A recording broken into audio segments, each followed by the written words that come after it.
അപ്പൊ പറഞ്ഞു ഓണം ഇങ്ങ് എത്തിപ്പോയി. അപ്പൊ ഇന്നത്തെ എന്റെ ഒരു ഓവറോൾ ലുക്ക് കാണുമ്പോൾ തന്നെ നിങ്ങൾക്ക് അറിയാം ഇന്ന് ഞാൻ ഒരു ഓണം റിലേറ്റഡ് വീഡിയോ ആണ് ഇടുന്നത്.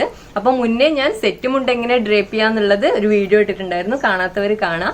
അപ്പൊ ഇന്നത്തെ വീഡിയോ എന്താന്ന് വെച്ചാല് ഞാൻ ഇന്ന് സെറ്റ് സാരിയാണ് ഇട്ടിട്ടുള്ളത്. അപ്പൊ അതിനൊരു നല്ലൊരു സിമ്പിൾ ആയിട്ടുള്ള ഒരു ലുക്കാണ് കൊടുക്കുന്നത്. അപ്പൊ ഈ ഒരു ലുക്ക് എങ്ങനെയാണ് കിട്ടുന്നതെന്നുള്ളത് നമുക്കൊന്ന് നോക്കി നോക്കാം. അപ്പൊ ആദ്യമായിട്ടാണ് എന്നെ നിങ്ങൾ കാണുന്നതെങ്കിൽ പെട്ടെന്നൊന്ന് സബ്സ്ക്രൈബ് ചെയ്തോളൂ. അപ്പൊ വീഡിയോയിലേക്ക് പോവാം. അപ്പൊ ഞാൻ സ്റ്റാർട്ട് ചെയ്യുന്നത് അലോവേര ജെൽ എന്നാണ്. ഞാൻ എപ്പോ മേക്കപ്പ് ചെയ്യുമ്പോഴും ഫസ്റ്റ് പ്രൈമർ ആയിട്ട്, ഞാൻ വേറെ പ്രൈമർ ഒന്നും വാങ്ങാറില്ല, അപ്പൊ പ്രൈമർ ആയിട്ട് ഞാൻ യൂസ് ചെയ്യുന്നത് അലോവേര ജെല്ലാണ്. അപ്പൊ അത് ഞാൻ അപ്ലൈ ചെയ്ത് വെച്ചിട്ടുണ്ട്. അപ്പൊ അലോവേര ജെല്ല് യൂസ് ചെയ്താൽ നമുക്ക് അങ്ങനെ സ്റ്റിക്കി ആയിട്ട് ഒന്നും തോന്നില്ല. ഒന്ന് ഡ്രൈ ആയി കഴിഞ്ഞാൽ നോർമൽ നമ്മുടെ ഫേസിൽ നമ്മളെ സ്കിന്ന് നോർമൽ ആയിട്ട് തന്നെ നമുക്ക് ഫീൽ ചെയ്യും. അപ്പൊ അത് കഴിഞ്ഞിട്ട് ഞാൻ യൂസ് ചെയ്യാൻ പോകുന്നത് ഈ ഒരു കൺസീലറാണ്. അപ്പൊ ഇതിനെ കുറിച്ചിട്ടൊക്കെ ഞാൻ മുന്നത്തെ ഒരു മേക്കപ്പ് വീഡിയോയിൽ പരിചയപ്പെടുത്തിയിട്ടുണ്ടായിരുന്നു. അപ്പോൾ ഞാൻ പ്രോഡക്റ്റ് കൺസീലർ എന്ന് പറയുന്ന ഒരു കൺസീലറാണ് ഞാൻ എപ്പോഴും യൂസ് ചെയ്യുന്നത്. അപ്പൊ ഇന്ന് നമ്മൾ ഓണത്തിന്റെ മേക്കപ്പ് ലുക്ക് ആയതുകൊണ്ട് ഞാൻ ഫൗണ്ടേഷൻ ഒന്നും യൂസ് ചെയ്യുന്നില്ല. കുറച്ചൊരു കേരള ടച്ചോടെയാണല്ലോ, ഒരുപാട് മേക്കപ്പിന്റെ ആവശ്യമൊന്നുമില്ല, ഒരു സിമ്പിൾ ലുക്കാണ് കൊടുക്കാൻ പോകുന്നത്. അപ്പൊ ഫസ്റ്റ് ഞാൻ യൂസ് ചെയ്യുന്നത് കൺസീലറാണ്. അപ്പൊ കൺസീലർ കുറച്ച് മാത്രം നമ്മൾ ഈ അണ്ടർ ഐയിലും ഇങ്ങനെ ചെറുങ്ങനെയുള്ള ഇങ്ങനെയുള്ള ഭാഗത്തൊക്കെ കുറച്ച് കൊടുത്തിട്ട് ആ ഒരു നമ്മൾ ഷെയ്ഡൊക്കെ എവിടെയെങ്കിലും ഒരു ചെറിയ മാറ്റം ഉണ്ടെങ്കിൽ അവിടെയൊക്കെ ഒന്ന് നമുക്ക് കൺസീലർ കൊടുക്കാൻ പറ്റും.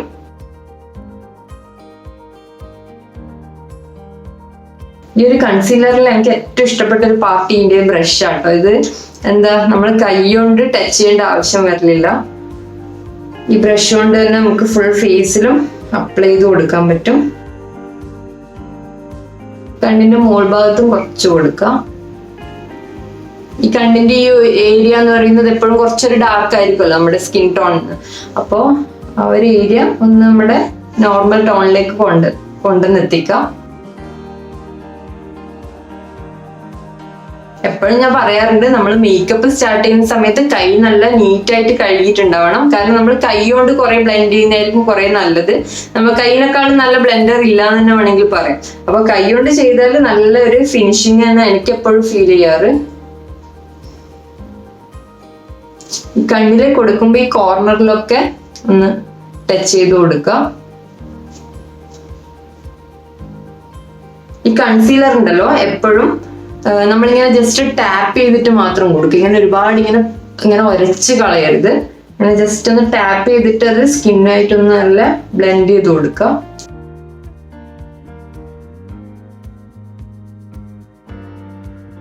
ഇതാ കണ്ടോ, കറക്റ്റ് മേക്കപ്പ് ഇടുന്ന ദിവസം തന്നെ ഒരു പിമ്പിൾ പൊന്തിയിട്ടുണ്ട്. ഇന്നലെ മോര് കഴിച്ചതിന്റെ എഫക്റ്റ് ആണ് തോന്നുന്നു. അപ്പൊ അതിപ്പോ നമുക്ക് കാര്യമാക്കിയിട്ട് കാര്യമില്ല, കൺസീലർ ഒക്കെ ഇട്ടിട്ട് കുറച്ചൊന്ന് മായ്ച്ചു കളയാം, അത്ര മാത്രമേ നമുക്ക് ചെയ്യാൻ പറ്റൂ. ഈ മൂക്കിന്റെ രണ്ട് സൈഡിലായിട്ട് കുറച്ച് കൊടുക്കാം.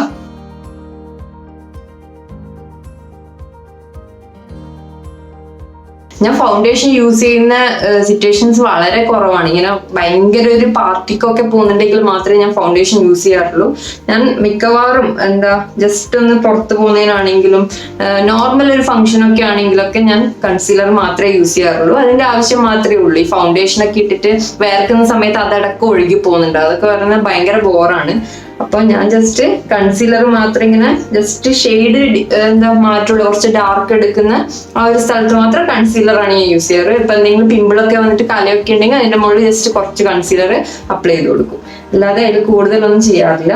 കൺസീലർ ഇട്ടിട്ട് ഫേസ് ഒക്കെ ഒന്ന് കറക്റ്റ് ടോണിലേക്ക് എല്ലാ ഭാഗവും എത്തിച്ചിട്ടുണ്ട്. അപ്പൊ ഇനി നമ്മൾ ചെയ്യാൻ പോകുന്നത് ഐബ്രോ ഷേപ്പിംഗ് ആണ്. ഐബ്രോ ഒന്ന് എഴുതി കൊടുക്കാൻ പോവാണ് ഞാൻ. ചെറിയ എന്തെങ്കിലും നമ്മൾ പ്ലക്ക് ചെയ്യുന്ന സമയത്ത് അല്ലെങ്കിൽ ത്രെഡ് ചെയ്യുന്ന സമയത്തൊക്കെ എവിടെയെങ്കിലും ചെറിയ ഗ്യാപ്പ് ഒക്കെ വന്നിട്ടുണ്ടെങ്കിൽ അതൊക്കെ ഒന്ന് ഫിൽ ചെയ്തിട്ട് ഒന്ന് കറക്റ്റ് ഷേപ്പിലേക്ക്, എൻ്റെ അതിപ്പോ ഓൾറെഡി കുറച്ച് നല്ല ഷേപ്പിൽ തന്നെയാണ് ഉള്ളത്, അത് ഒന്ന് ടച്ച് ചെയ്ത് കൊടുത്താൽ കുറച്ചും കൂടി ഒരു ഫിനിഷിങ് കിട്ടും നമുക്ക്.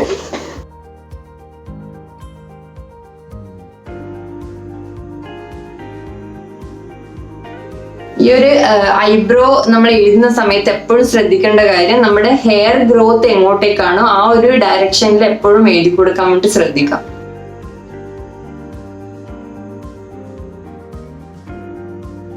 ഈ ഒരു ഐബ്രോ പെൻസിലിന്റെ ബാക്കിൽ തന്നെ ഒരു ബ്രഷ് ഉണ്ട്. അപ്പൊ അതുകൊണ്ടാണ് ഞാൻ ഇങ്ങനെ ഒന്ന് സ്പ്രെഡ് ചെയ്ത് കൊടുക്കുന്നത്. അപ്പൊ കണ്ടോ, 2 ഐബ്രോസ് നമ്മള് ഡിഫറൻസ് ഉണ്ടോ? അപ്പൊ ഒരു സൈഡ് ഞാൻ ഫിനിഷ് ചെയ്തിട്ടുണ്ട്, അടുത്ത സൈഡും കൂടി ചെയ്യാണ്.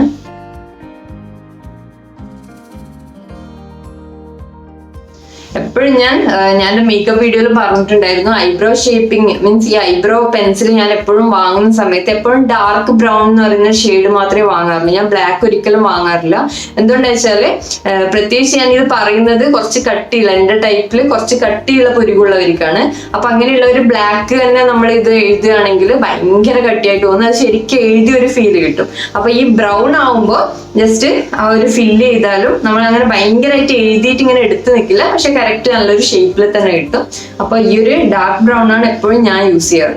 അപ്പോൾ നമ്മൾ ഐബ്രോ എഴുതിയിട്ട് കറക്റ്റ് ആയിട്ട് ഉണ്ട്.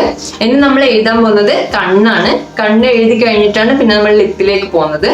അപ്പോൾ അത് നമുക്ക് കണ്ണെഴുതാം.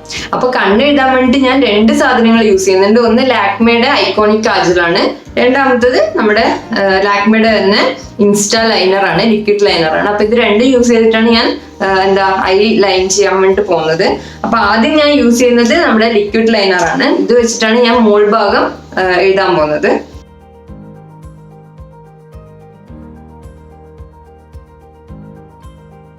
അപ്പോ കണ്ടോ, ഞാൻ നല്ല നീട്ടിയിട്ടാണ് എഴുതിയിട്ടുള്ളത്. നമ്മളിപ്പോ കേരള ലുക്കാണല്ലോ കൊടുക്കുന്നത്, അപ്പൊ കണ്ണൊക്കെ നല്ല നീട്ടി എഴുതിയാലാണ് അതിന്റെ ഒരു ഭംഗി കിട്ടുക.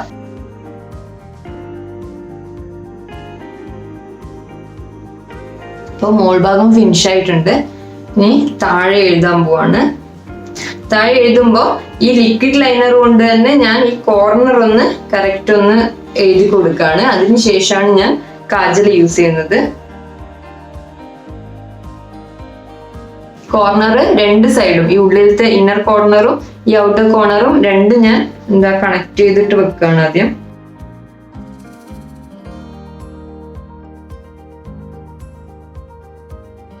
ഇനി അതിനുശേഷമാണ് ഞാൻ കാജൽ എടുക്കാൻ പോകുന്നത്.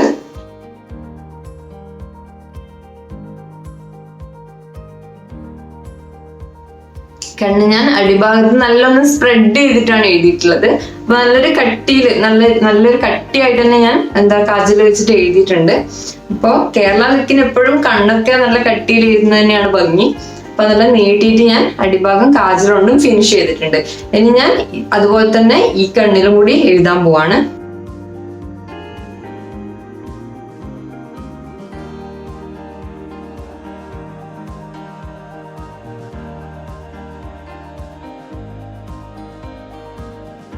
കണ്ടോ, അപ്പൊ 2 കണ്ണും ഞാൻ എഴുതി കഴിഞ്ഞിട്ടുണ്ട്.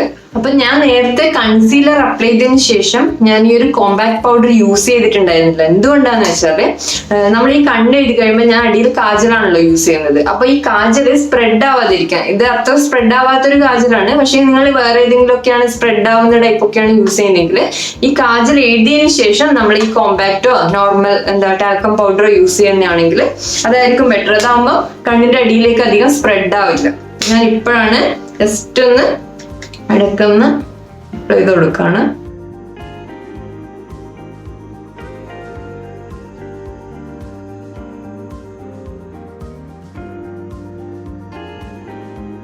അപ്പൊ കണ്ണെഴുതി കഴിഞ്ഞു, പുരികൊക്കെ ഷേപ്പാക്കി വെച്ചു. ഇനി നമ്മൾ ചെയ്യാൻ പോകുന്നത് ലിപ്പാണ്. ലിപ്പിന് നമ്മൾ ഫസ്റ്റ് കൊടുക്കുന്നത് എപ്പോഴും ഞാൻ പറയാറുണ്ട്, എപ്പോഴും ഒരു ലിപ് ബാമാണ് ഞാൻ അപ്ലൈ ചെയ്യാറ്. അതിനുശേഷം ഞാൻ ഇവിടെ യൂസ് ചെയ്യാൻ പോകുന്നത് ലാക്മേയുടെ ഒരു ലിക്വിഡ് ലിപ്സ്റ്റിക് ആണ്. അപ്പൊ ഇതിന്റെ ഷെയ്ഡ് പറയുന്നത് ബർഗൻഡി ലഷ് എന്ന് പറഞ്ഞിട്ടുള്ള ഷെയ്ഡാണ്. അപ്പൊ അതാണ് ഞാനിവിടെ യൂസ് ചെയ്യുന്നത്. നമ്മുടെ സിന്ദൂരത്തിന്റെ ഒക്കെ ഒരു മെറൂൺ കളർ ഉണ്ടല്ലോ, ആ ഒരു ഷെയ്ഡാണ്. അപ്പൊ ലൈറ്റ് ആയിട്ട് ഞാൻ അപ്ലൈ ചെയ്ത് കൊടുക്കാൻ പോവാണ്.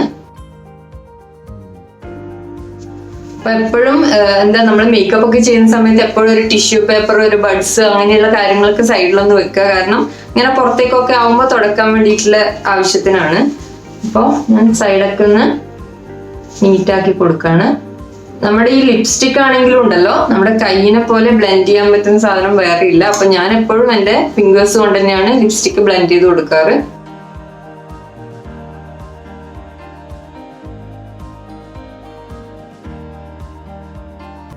അപ്പോൾ ലിപ്സ്റ്റിക് ഞാൻ അപ്ലൈ ചെയ്ത് കഴിഞ്ഞിട്ടുണ്ട്. അപ്പൊ എപ്പോഴും ഞാൻ പറയുന്ന പോലെ തന്നെ ഒരു ടിഷ്യൂ പേപ്പർ യൂസ് ചെയ്തിട്ടൊന്ന് അതിനെ ഒന്ന് പ്രസ് ചെയ്ത് കൊടുക്കുക. അപ്പൊ നിങ്ങൾക്ക് ഇതിൽ കാണാൻ പറ്റും ആ ഒരു എന്താ ഇങ്ങനെ പൊങ്ങി നിൽക്കുന്ന, അങ്ങനെ പുറത്തേക്ക് പോകാൻ വേണ്ടിയിട്ട് നിൽക്കുന്ന ലിപ്സ്റ്റിക് ഒക്കെ ഇതിൽ അബ്സോർബ് ആയി കിട്ടും. എന്നിട്ട് ലിപ്പിലത്തെ നമ്മുടെ അപ്ലൈ ചെയ്ത ലിപ്സ്റ്റിക് കുറച്ച് നന്നായിട്ട് പതിഞ്ഞിട്ട് ലിപ്പുമായിട്ട് ചേർന്നിട്ട് നിൽക്കും. അപ്പൊ അങ്ങനെ ചെയ്യുന്നത് എപ്പോഴും നല്ലതാണ്. അപ്പൊ ആ ഒരു ഡാർക്ക് ഇങ്ങനെ ബ്രൈറ്റ് ആയിട്ട് നിൽക്കുന്ന ഷെയ്ഡ് കുറച്ചൊന്ന് ഡിം ആയി കിട്ടും. അപ്പൊ ഒരു നാച്ചുറൽ ലുക്കും കിട്ടും. ആ ഒരു എന്താ ഒന്ന് ഡിം ആവുമ്പോൾ ഒരു നാച്ചുറൽ ലുക്ക് തന്നെയാണ് എപ്പോഴും. അപ്പോ നമ്മുടെ ഒരു കേരള ലുക്ക് ആയതുകൊണ്ടാണ് ഞാൻ ഒരുപാട് ലിപ്സ്റ്റിക് ഒന്നും കൊടുക്കാത്തത്. ജസ്റ്റ് ഒന്ന് ലൈറ്റ് ആയിട്ടൊന്ന് ആ ഒരു നോർമൽ നമ്മുടെ ലിപ് കളർ ഒന്ന് മാറാൻ വേണ്ടിട്ട് മാത്രമേ ഞാൻ ചെയ്തിട്ടുള്ളൂ. അപ്പൊ നിങ്ങൾക്ക് കാണാൻ പറ്റും ചെറിയൊരു ഷെയ്ഡ് മാത്രമേ മാറിയിട്ടുള്ളൂ. അപ്പൊ നമ്മുടെ മേക്കപ്പ് ഇവിടെ തീരാൻ പോവാണ്. ഇനി ലാസ്റ്റ് ഉള്ളത് കേരള ലുക്ക് എന്താ പൊട്ടില്ലാതെ ഫിനിഷ് ആവില്ല അല്ലെ. പൊട്ടും വെച്ചിട്ടുണ്ട്. അപ്പോഴും കുറച്ചൊരു വലിയ പൊട്ട് വെക്കുന്നതായിരിക്കും നല്ലത്. കുറച്ചൊരു മെറൂൺ കളറിൽ ഞാൻ റൗണ്ട് പൊട്ട് വെക്കുന്നതാണ് കുറെ കൂടി എനിക്കിഷ്ടം. കേരള ലുക്കിൽ ചേരുന്നൊരു എന്താ പൊട്ട് ഇതാണ് എനിക്ക് തോന്നാറ്. അത് കഴിഞ്ഞിട്ട് പിന്നെ കല്യാണം കഴിഞ്ഞവരാണെങ്കിൽ സിന്ദൂരില്ലാതെ ഫിനിഷ് ആവില്ല എന്തായാലും. അപ്പോൾ സിന്ദൂരം കൂടി അപ്ലൈ ചെയ്ത് കൊടുക്കുകയാണ്. അപ്പോൾ നമ്മുടെ മേക്കപ്പ് ലുക്ക് ഇവിടെ കംപ്ലീറ്റ് ആയിട്ടുള്ളത്. അങ്ങനെ ഒരുപാട് കാര്യങ്ങളൊന്നും ഞാൻ ചെയ്തിട്ടില്ല. ജസ്റ്റ് കൺസീലർ അപ്ലൈ ചെയ്തു, കണ്ണെഴുതി, ജസ്റ്റ് ഐബ്രോസ് ഒന്ന് ടച്ച് ചെയ്ത് കൊടുത്തു, ലിപ്പ് എന്താ ലിപ്സ്റ്റിക്ക് ചെറിയൊരു ഷെയ്ഡായിട്ടൊന്ന് കൊടുത്തു, കഴിഞ്ഞു. അത്രയേ ഉള്ളൂ. അപ്പൊ ഞാൻ ഹെയർ മാറ്റുന്നതിന് മുന്നേ നമുക്ക് ഓർണമെന്റ്സ് ഒന്ന് ഇടാം. ഞാൻ ഇവിടെ സിമ്പിൾ ആയിട്ടില്ല എന്താ കേരള ഓർണമെന്റ്സ് അല്ല ഞാൻ എടുത്തു വെച്ചിട്ടുള്ളത്. ഞാൻ സെറ്റ് മുണ്ടിൽ പക്ക കേരള ഓർണമെന്റ്സ് നല്ല ടെമ്പിൾ വർക്ക് ഉള്ളത് ഇട്ടിട്ടുണ്ടായിരുന്നു. അപ്പൊ അത്ര ഓവറാക്കണ്ടെന്ന് വിചാരിച്ചു. ഇന്നിപ്പം ജസ്റ്റ് മേക്കപ്പ് ലുക്ക് ആണല്ലോ. അപ്പൊ ഞാൻ ചെറിയൊരു നെക്ക് പീസ് ഞാൻ ഇവിടെ എടുത്തു വെച്ചിട്ടുണ്ട്. അപ്പൊ അതാണ് ഞാൻ ഇടുന്നത്. സിമ്പിൾ ആയിട്ടുള്ളൊരു സാധനമാണ്. അതിന്റെ തന്നെ ഇയറിംഗും ഉണ്ട്. വള യൂസ് ചെയ്യുന്നത് ഇങ്ങനെയുള്ള വളയാണ്, സിമ്പിൾ ആയിട്ടുള്ള നേരിയ. അപ്പോൾ രണ്ട് വളയായിട്ടാണ് ഞാൻ ഓരോ കയ്യിലിടുന്നത്. അപ്പൊ വളയും ഇട്ട് കഴിഞ്ഞിട്ട് നിങ്ങൾക്ക് വേണമെങ്കിൽ കയ്യിൽ നിറച്ചും വളയൊക്കെ യൂസ് ചെയ്യാം കേട്ടോ. അങ്ങനെ പല കളറിലൊക്കെ ഉള്ള വളയൊക്കെ യൂസ് ചെയ്യാം.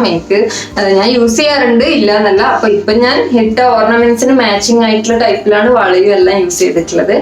അപ്പൊ നമ്മുടെ ഓണം മേക്കപ്പ് ലുക്ക് ഇവിടെ ഫിനിഷ് ആയിട്ടുള്ളത്. ഞാൻ ഹെയറും കൂടി ഒന്ന് സെറ്റ് ചെയ്ത് കാണിച്ചു. അപ്പൊ ഇതാണ് എൻ്റെ ഒരു ഓവറോൾ ഓണം മേക്കപ്പ് ലുക്ക്. അപ്പൊ ഹെയർ ഞാൻ സിമ്പിൾ ആയിട്ടുള്ള ഒരു ഹെയർ സ്റ്റൈലാണ് കൊടുത്തിട്ടുള്ളത്. ജസ്റ്റ് മുടി ഒന്ന് അഴിച്ചിട്ടിട്ട് നടുക്കേ കൂടി ഒരു പകുപ്പ് കൊടുത്തിട്ട് ഇവിടുന്ന് 2 പോർഷൻ, കുറച്ച് ചെറിയ പോർഷൻ എടുത്തിട്ട് ബാക്കിൽ നമ്മുടെ ഹെയർ പിൻ വെച്ചിട്ട് പിൻ ചെയ്ത് വെച്ചിട്ടുള്ളത്. അപ്പോൾ സിമ്പിൾ ആയിട്ടുള്ള ഒരു ലുക്കാണ്. ഇന്ന് മുല്ലപ്പൊന്നും കിട്ടിയില്ല, അപ്പൊ അതുകൊണ്ടാണ് ഞാൻ ഇങ്ങനെ ഒരു സിമ്പിൾ ലുക്ക് കൊടുത്തത്. അപ്പൊ നിങ്ങൾക്ക് മുല്ലപ്പൂ ഉണ്ടെങ്കിൽ മുല്ലപ്പൂക്ക് ചൂടിയിട്ട് നല്ല സുന്ദരികളായിട്ട് ഇരിക്കാം. അപ്പൊ ഓണമൊക്കെ എല്ലാവരും ആഘോഷിക്കുക. ഇപ്പോഴത്തെ ഒരു സിറ്റുവേഷൻ ഒക്കെ കണക്കിലെടുത്തിട്ട് എല്ലാവരും വീട്ടിലിരുന്ന് സേഫ് ആയിട്ട് ഓണമൊക്കെ ആഘോഷിക്കുക. അപ്പൊ എല്ലാവർക്കും എൻ്റെ ഓണാശംസകൾ. അപ്പൊ അടുത്തൊരു വീഡിയോ ആയിട്ട് എത്തുന്നവരെ ടാറ്റാ.